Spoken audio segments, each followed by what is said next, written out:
Hi, I'm Eric. Welcome to our film about the Home Guard. Now, the Home Guard was set up in World War II to help out the army. Set up in May 1940, just as the British troops were about to be pushed out of France at Dunkirk, and all the Allied countries kept surrendering and Britain was on its own. Initially, they were just helping out the army, checking people's ID cards and so on. So they just make themselves a local defence volunteer badge that went on their arm.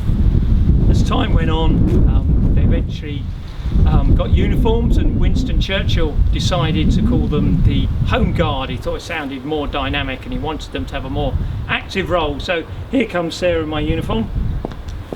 There you go, sir. There's your Super. uniform. Excellent.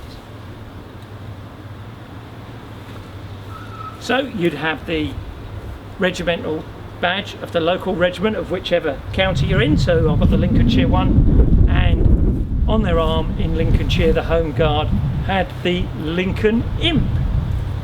So all ready, uniformed up to do my Home Guard duties.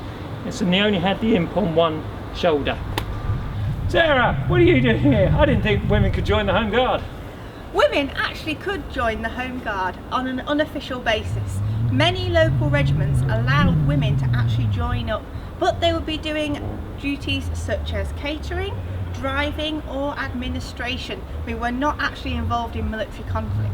Now, rather than be given uniforms, unlike our male counterparts who were given their full uniforms, ladies actually weren't given a uniform. Instead, they were given these little Bakelite badges, and now this one's much larger than the originals and the real ones, but it's got a little bit more detail in it, and we were allowed to wear those instead. Now, many women did actually want to sign up, and they presented themselves to their local police station, and many of the police officers were quite baffled, but as I said, many local ladies were allowed to join up unofficially. Grantham actually had lots of ladies in their Home Guard. Now, unfortunately, due to not having uniforms, they were not actually allowed to march in the parade. Instead, they were given a fenced off area where they would have to stand.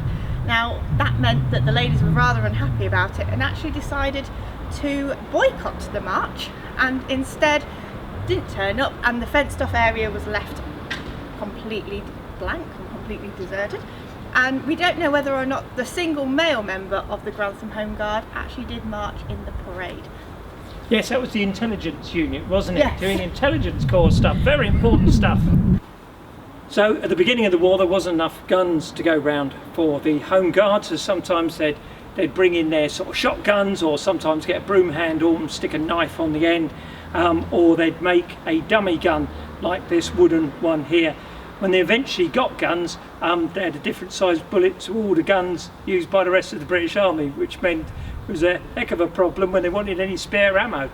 So what you do is you've got your dummy gun, and you can set up roadblock here. You've got three making a triangle tied together there, three there, lay a stick across, and I've got my roadblock, and I can check people's ID. Oh look, there's a lady coming here.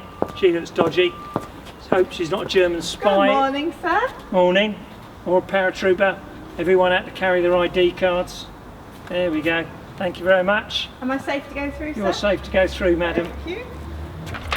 One of the things that the Germans did in World War II was drop incendiary bombs. They're very small, and we've got a little replica one here. My nan used to get that in southeast London. Loads of them used to rain down. They used to cause loads of fires. If they didn't blow up, the Home Guard, their job was to guard the unexploded bomb. So you'd put notices up, and you'd stand there and make sure no one went anywhere near it. Now, with incendiary bombs, they're meant to start fires, but you don't put water on it, because you put water on it and the chemicals makes the fire much worse. So you'd pour some sand over. Here we go. This is like what my great grandma had to do in the war. Oh my goodness, there's a fire. Help! Now, the incendiary bombs might set off fires, and what my nan used to have to do was go out with a stirrup pump. This is a stirrup pump. You put this end of the water, pump the water up, and it forces it out through the hose. So I will put the bottom of the stirrup pump in the water, put my foot on here to keep it nice and secure. So there we go, pump.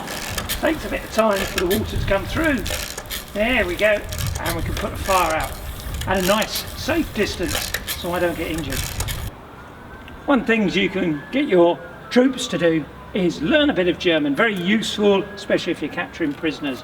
So the word halt in English, in German is halt. Can you got that? I've got that one, halt. Halt, okay.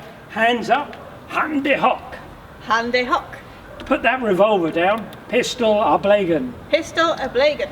Turn around, umkehren. Umkehren. Keep marching, weiter marschieren. Weiter marschieren. Excellent. Excuse my pronunciation. One of the fun things that's in the Home Guard manual that you can try is creeping up on a sentry, and there's our sentry over there. Sarah, wave. And the idea is, if she spots you, she raises a flag. Now, why did they do this? Well, if you try and shoot an enemy from a distance, from over here, bang, you'd probably miss, and you'd alert the enemy. They'd hear the bang, they'd hear the gunfire, and they knew you were about. So you creep up as close as you can before you shoot at the enemy. So off I go now.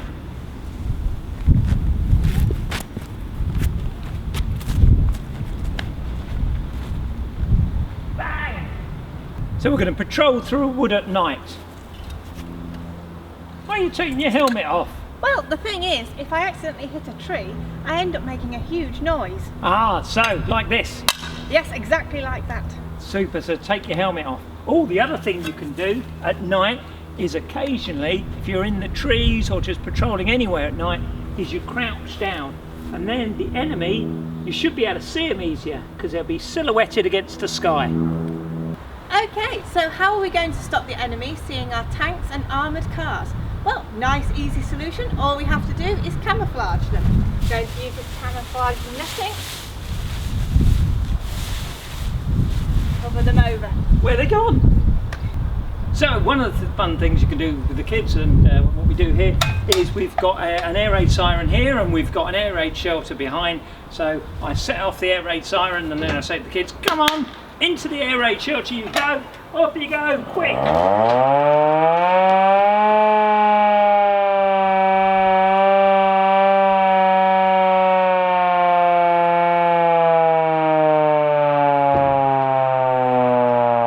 So, Home Guard didn't have a lot of equipment, so what they used to do was they used to improvise and do clever things. Like there's a group near Grantham, they used to put lights out on the hill so it looked like a dummy airfield, or it would look like the factories and the Germans would bomb that.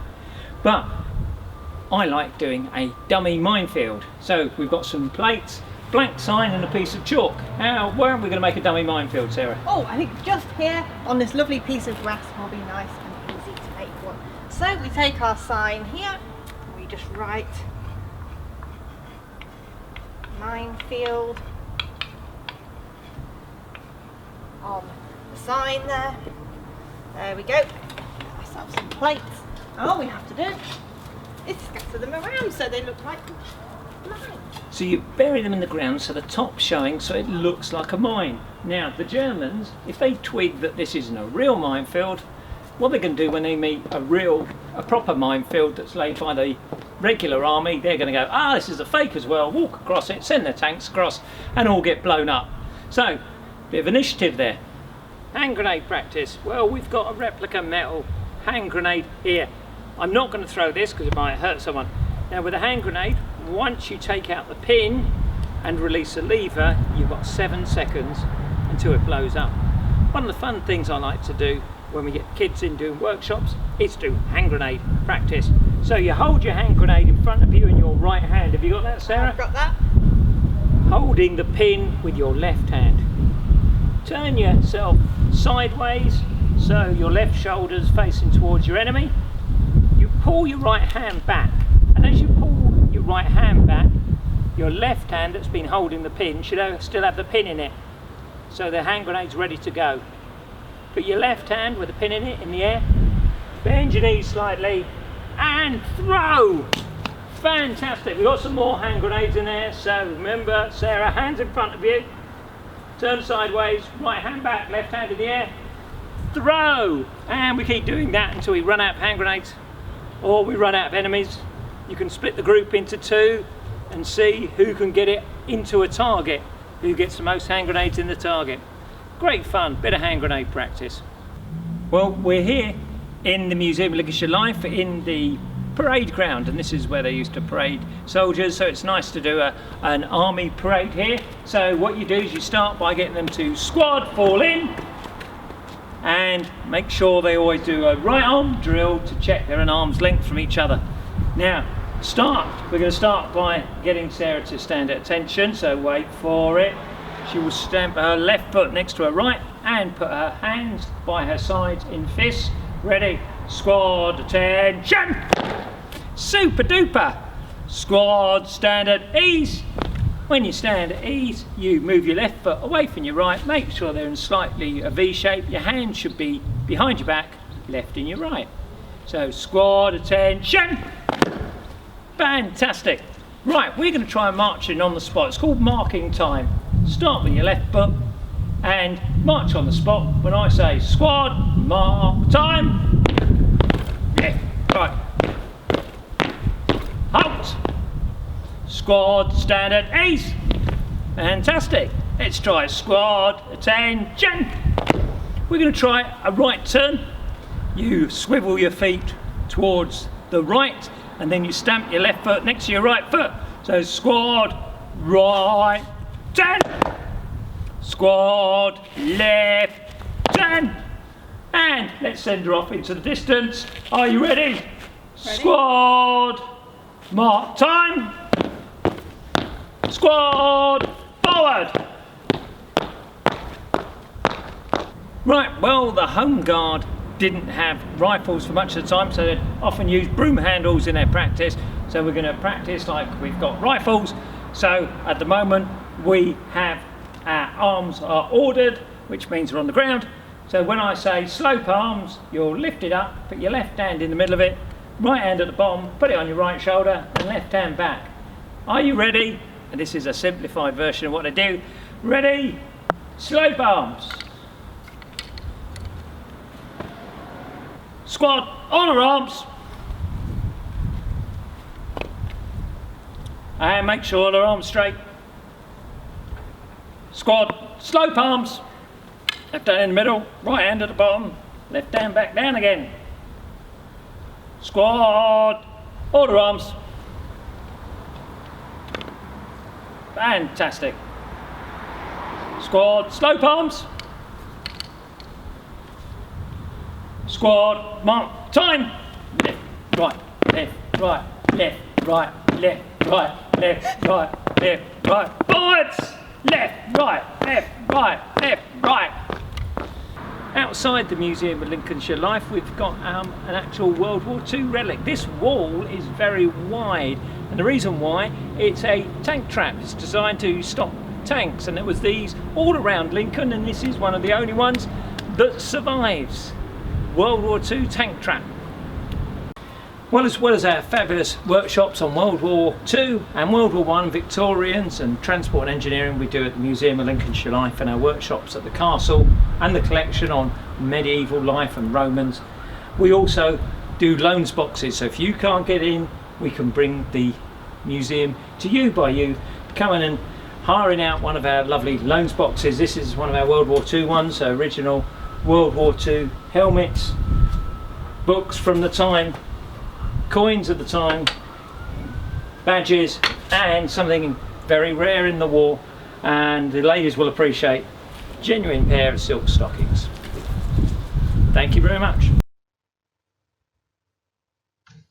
Thanks for watching our film. We're in the process of relaunching our loans kit offer under the title Investigate Learning on Tour. Check out our website. Lots of new subjects going on there, including hopefully a new World War II kit based on the Flying Nightingales. It can be used in your school or community groups or for individuals.